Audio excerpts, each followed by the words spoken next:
Hello, everyone. Today I want to do a little bit more of a discussion video. Let me know if you guys like this, and I will definitely do a little bit more. And if there's a specific question that you guys want answered, definitely leave it down in one of the comments below. Maybe I will ask some questions on my Discord, which you can also find in the description. I haven't decided how I'm going to use all that stuff yet. So, yeah, if you have any fun ideas, let me know. In this particular case, I wanted to talk a little bit about the idea of winning a one game. A few of my students have been asking me sort of like, how do I take the game to the close, right? If my opponent doesn't resign, we have to keep playing. They're going to keep trying stuff. And often what ends up happening is that the game ends up being closer than they were expecting because like they were like 20 points ahead. By the time they finish the game, it's like a 5 point game, or maybe even they lose because they did one thing that sort of made the game a little bit too complicated. It's not just about how to play specific things. It's really a mindset shift that you need to make when you're in this type of position. And I had to sit and think about it a little bit to decide what I was really doing when I was in that position, right? If I'm already winning, how do I take the game all the way? What I used to say, because this is kind of just my answer for everything, because it's technically true, you just have to keep defending. You just have to make sure that your opponent can't attack you or your opponent can't do some sort of complicated fight to try to turn the game around. We don't really want that to happen. But how do you actually figure that out? I'm so used to looking at all the different weaknesses that are on the board that it was never really easy for me to describe what I was actually looking for, what I was trying to tell people to do. So after being asked a few times, I came up with what I really am doing. There's a proverb that I really enjoy that says your opponent's key point is your key point, or your opponent's vital point is your vital point, however you want to say it. And it's one of my favorite ideas. And I kind of move that towards every part of the game, not just for like a specific fight. I feel like the key to winning a game that you've already won, right, is to think entirely from your opponent's perspective. It is not about just defending something, but it is about identifying the possible way that they could try to win this game. That is really, really what you have to think about. Along those lines, I also think considering your opponent's perspective throughout the entire game is extremely important. There are many times where if you are thinking about what's my opponent's win condition, even fairly early on in the game, it'll lead you towards finding the correct direction of play. I have always sort of automatically considered things from my opponent's perspective, so I never really put enough thought into what I was actually doing when people were asking these questions. So that is what I kind of determined. It's assess the board, figure out what weaknesses you still have and what weaknesses your opponent has, and then try to figure out some sort of plan that your opponent could make to win the game from the position that we're in. The board that is currently on the screen is a game I played against one of the members of my study group over on Patreon. And this was a simul. We started doing, we went on it once, but I've decided that it would be fun that once a month we can do like a simul or some sort of Rango or like more of a fun game day. And so this is the first simul that I've done in a long time, and it was very difficult. So, but it was a lot of fun, and that was the whole purpose of this. So I am white in this game, and I am not in a winning position. I'm handicapped in this game. Like I was like a multiple stone handicap, and I was playing multiple people. So I want to actually look at this from the perspective of black. Black should be very far ahead at this stage. He actually did a really good job of keeping a very decent lead throughout the entire game, but he makes some mistakes that give me opportunities to try to fight back. He's already made a couple on this board, and I thought about covering those, but I think I want to keep it a little bit more confined to this area. But I have recently just connected in the bottom left here, was that F4 or something like that. And my goal is that they are not completely connected on the bottom side. If we can figure out a way to cut on this bottom side, we might be able to kill the group there. And so that would be really great. And my next goal is maybe we can try to harass this group on the left side. I need to be very aggressive, especially when I'm super far behind, but I need to find a way to harass my opponent's groups and make my opponent worry. because that's I'm at the stage of the game where I didn't have a chance to just start winning an in game at this point, so it didn't matter. But something else you might be able to notice here is that there is this uh, bit of influence here, like this nice little reverse C shape. If I'm able to harass my opponent's groups, you can actually just kind of connect this up here, right? If we can just harass like that, maybe we actually get a very decent amount of points in the center of the board. That is basically not really my plan, because you can't really plan this out. I'm assuming my opponent's going to make some sort of mistake. They're so far ahead, I can't force a mistake too easily, but if I make the game complicated, it's going to give me a chance.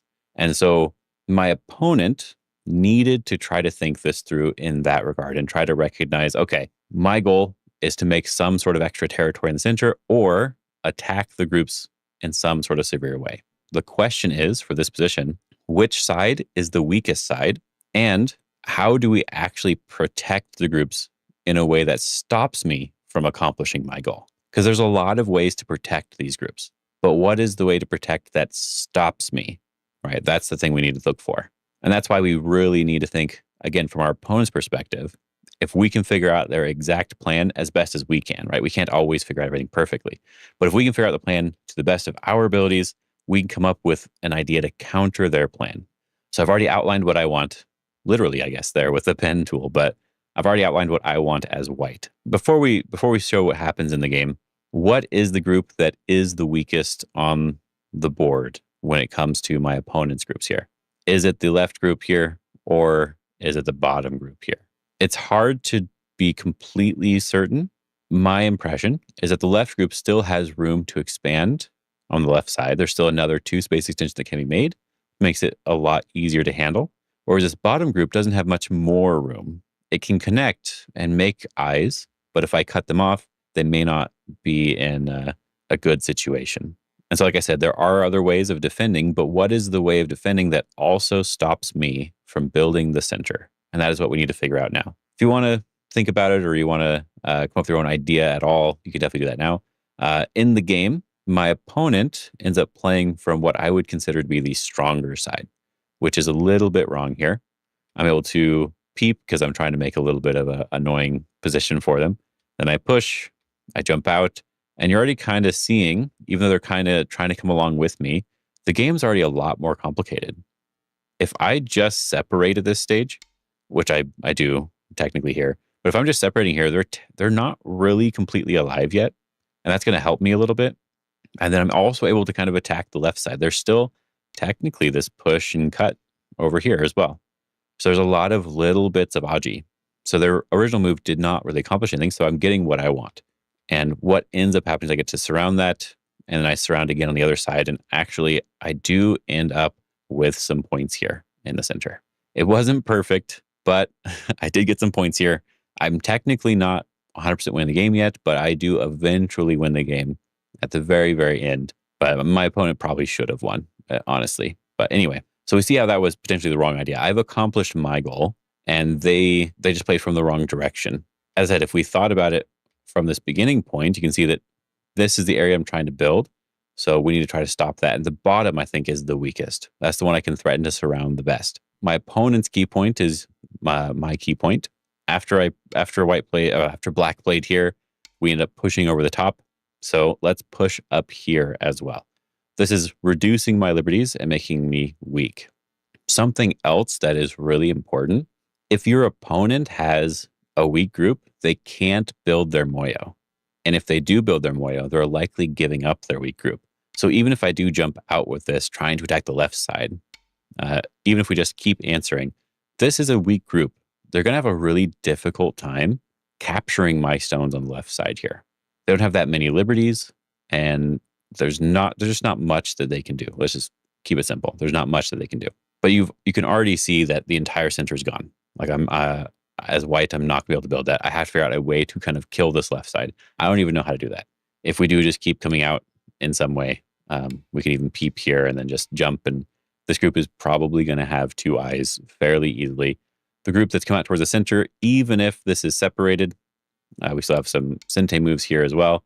But just another move in the center, we're probably getting another eye in that center. Or if we ever have to, we can come back down and survive. But we're giving ourselves Miai to live by moving towards the center. That was the important part there. But again, we move towards the center, preventing the middle from being built.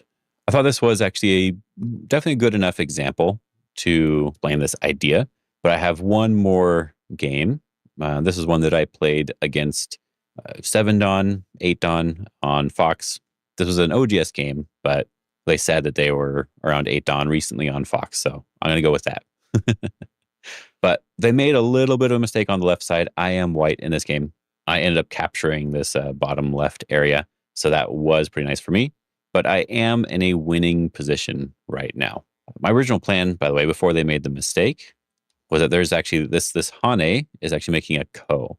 If they throw in, I have to capture in some way, then they can block. If I Hane on the inside, they throw in here and it's just some sort of ko. And of course, if I make an I, they just block as well because I can't Atari them in the corner. Otherwise, they capture. That's no good for me. So I'd have to connect, and then they just have this ko again. Right? So it's just a ko in this bottom left area. So my goal was to use this ko to gain an advantage. I was going to gain like a couple points somewhere on the board. Right? So we have this ko. We're fighting. I can fight this way as well. But we're fighting this ko, and I'm just going to like push through the center, or we're going to go and capture the stones on the top side, or maybe we start attacking this bottom group. Like that's the idea. Use this ko to gain a little bit of an advantage and then start trying to win this one game or keep the game one from this position. But they make a mistake, and technically I still got what I wanted because when they do this, I just have the points on the left side instead. So it technically worked out, right? Now from this position right here, I want to figure out the possibilities my opponent could have to try to turn the game around. There are quite a few moves that I could play to fight in this game or to just reduce my opponent in some way. But my goal is to find I'm going to call it the 100% win rate idea. And so it's not just about backing off. It's not just about defending everything, but you do have to look for the weaknesses before you make your decision here. So there is a weakness with this group on the bottom side. If we can attack this group, then we are going to be pretty happy getting some extra points maybe. And then the weakness that we have in that area is also the idea that they can maybe push and cut here to try to capture our stones. Right now, it seems like a bad idea. If they get one more move there, there's some sort of weakness we have to think about there. And then we have to also make sure that while we're attacking this group, we aren't giving our opponent too many points or too much influence in the center. Right. So they have this wall. Let me go to the draw tool again. There we go. They have this wall here. And so if they can add another line here and another line here, it's starting to look like a fairly giant moyo. I might still be able to win points wise with that, but that's the thing that I'm probably the most worried about. So I can play in a lot of different ways to fix this problem. For example, I could play from the upper left area. I could also play from the bottom left area. There's a lot of different types of moves I can play to just make sure this moyo doesn't happen. But I want to talk about I'm going to call it the proper way of handling this sort of position. So it's good to think about what you might want to play here. But this was a game where I said I was ahead, and we're going to see my thought process and how I decided to fight in this game. Fight because my opponent has to make it a fight in order to try to win, right? Like you saw, the middle is the thing that they could turn into points that would change the balance of the game. In order to break into the middle, one of the best ways, like I mentioned in the last game, is that if they have a weak group, they don't have a moyo. So I do start with the move on the bottom to attack this group. We may be making a couple points at the same time. The points don't really matter right now. What matters is getting rid of the center. If they really want to keep the center, they're going to have to get rid of their weak group. That's always a trade that I'm willing to take 99% of the time, I guess I should say. We're threatening to cut. We could have cut directly, but maybe this cut here, like I kind of want to respond a bunch of times. Maybe there's a way that they are still going to make some points in the center. And I'm not really gaining many points from this cut. Yeah, I'm getting maybe a little tiny bit of security there, but not really that many points. So that wasn't really worth it. I want to attack the group as a whole and push them into the center so we can jump along with our opponent. They defend their cutting point. And so we have this great opportunity. Let's peep and give them an empty triangle. So there we go. Gave an empty triangle. We're very happy. And now again, remember that weakness that we had from before, where they could maybe push and cut off our 2 stones in the center. I'm going to make sure that they can't do that now. And we don't have to play the most complicated move in order to do this. I even play probably technically a bad move, but I just back off here. It's like -2 points or whatever, but it's solidifying the position. And there's still some possibility of maybe doing some end game on the other side. So let's say we play way over here. This end game is actually kind of annoying because if they don't respond, we can do the clamping move. We can cut here. We cut off 2 stones. That sucks. And we cut them off in Sente. So like there's still a little bit of Aji there. It's not like this move is completely worthless, but I'm just playing the move that I understand that's easy to play and is as solid as possible. This is where I'm being solid. I don't want to allow a cutting point here. They decide to invade instead of running away because they're behind. They need to fight. And so what is our goal at this stage? Right, this is where we really have to take a moment to make sure we are going to play the right way. Because if we allow our opponent to complicate the position, we are giving them a chance to win. Now, I think it's probably too much for them technically, but I still like the way I played. So, all right, if we do go down and they just come up, again, technically, this group could be attacked and maybe killed. Maybe they can even still make the center into something because they're moving towards the center. I want to eliminate that possibility. And so we're just going to be connecting over the top. Remember, we're keeping an eye on the win condition that we think they have. If they can attack us, that's a win condition. If they can build the center, that's a win condition. So I want to prevent both of those things from happening. I believe they just extend. We stay connected. They push. I think we jumped out towards the center. No, we did this first. I couldn't remember, actually. I played this a couple weeks ago now. But we're peeping at their cutting point here to get a couple extra points. Nice little forcing before defending idea. So we want to go towards the center, but they can't let us just capture those 3 stones that they played. So they pull back, and then we jump out. Right, so we've accomplished our goal already. They thought they could come in and attack us. We probably could. Like, I think the AI was yelling at me to block here because they're probably going to die on one side or the other. But this is a complication that if I make a mistake, I am very good at making mistakes. If I make a mistake, I lose the game. So I want to simplify by connecting, just peeping, not trying to cut through or anything, just trying to surround very lightly.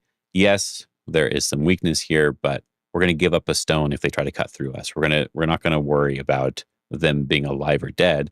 We're just going to keep moving on. They even Hane here, right?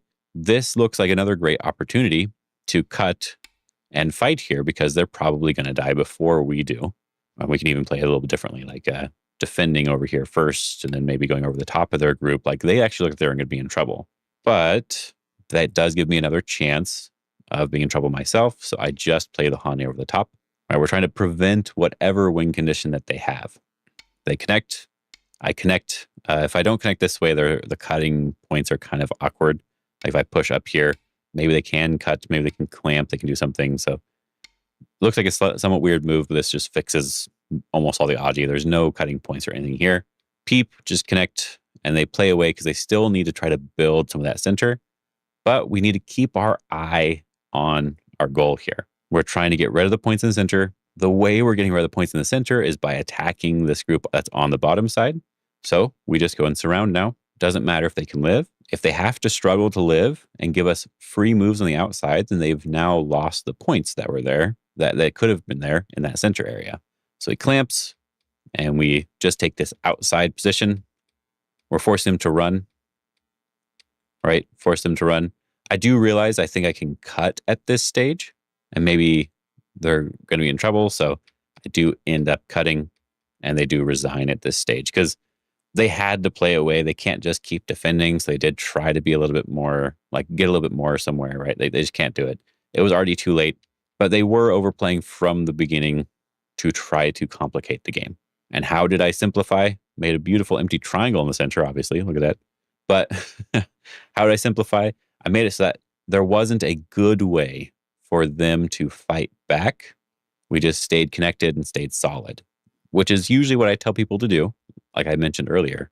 But the thing that is important was identifying where they could have made points, where they could have potentially won the game, and try to stop that particular thing from happening. If we go back here and like we don't attack from the bottom side, even though it probably doesn't matter. If we do think about just like end game moves, like this move on the top is really big. We let them get the move on the bottom. Maybe we can slide here or something. We just keep going for end game moves. There's a possibility that like after just a couple moves, now all of a sudden there's a lot more of a chance of this center becoming something. And very commonly said that you shouldn't focus on the center for end game. So let's just say we keep not focusing on the center for end game. Like we're jumping in here. And then now all of a sudden, when they jump here, they have a very large center. I'm probably still winning. And it's probably actually still good for me. I've not lost any points apparently when I score estimate here. But it probably is still fine for me if I take those types of moves. But I want to be in the most comfortable position that I can be in. Just because the AI knows how to reduce this center in a very efficient way doesn't mean that I do. So I'm going to do my best to play in a way where I don't have to worry about that and I could just move on. That's actually the same advice I have for the opening as well. Regardless of what the AI tells you, you should play something that puts you in the position that you're the most comfortable. So if you're in a position where they have a giant Moyo and you don't know how to reduce a Moyo, it doesn't matter if you have more points, they have a giant Moyo. So you're going to make a mistake or you're going to worry and you're going to end up making a mistake because of it. Or if you have a giant Moyo, your opponent has a bunch of points and you don't know how to attack a group that jumps in, right? That's not the type of game that you should have played unless you're practicing. That's a different thing. But it's not the type of game you should have played to get into. You shouldn't have put yourself in that position. That brings me up to another topic that I think would be kind of interesting to discuss. Let me know if you want me to talk about, I like to call it purposeful practice, or maybe like a forceful practice sort of thing. Like there's a specific way I like to practice that really, really helps me in accomplishing specific goals and what I'm trying to learn. I think that could be like the next video I was considering here. But before we're done, reiterate a little bit of what I was saying. You have to think by the time you've gotten into a position where you are winning, you can't just think about the idea of like keeping your points. No need to back off. No need to necessarily just be defending. You need to be thinking from the perspective of how could you win if you were your opponent. If you can't even imagine a scenario, maybe you're just too far ahead. It doesn't matter what you play, but there should always be something in your head, like the thing that I have the hardest time with. I don't want them to get that, and so let's do our best to prevent that from happening. But if you can identify your opponent's win condition, if you can really think what moves they would want on the board, you should be able to just win from there. It was hard for me to figure out what to say, but if you can figure it out, you should be able to just win from there. Again, let me know if you like this type of video. We're just sort of discussing a topic. Let me know if you have any other questions that you could be possibly asked. I just thought it was very interesting that all of my students were having the same issue. So I probably needed to focus on that a little bit more. Well, not all of them, but it was a common problem. I think by the time the game starts to wind down, we're getting near the end, it's harder to keep focus. That's why what made it easier for me was thinking about what my opponent wanted instead of always thinking about, oh, I have a weakness here, I have a weakness there. I need to just defend this and defend that. And it's the wrong way to be thinking. And so hopefully this helps you. And I think this idea should also be used at any time in the game, not just when you're winning, but at any time even earlier than that. I hope you guys are having a good day and have fun.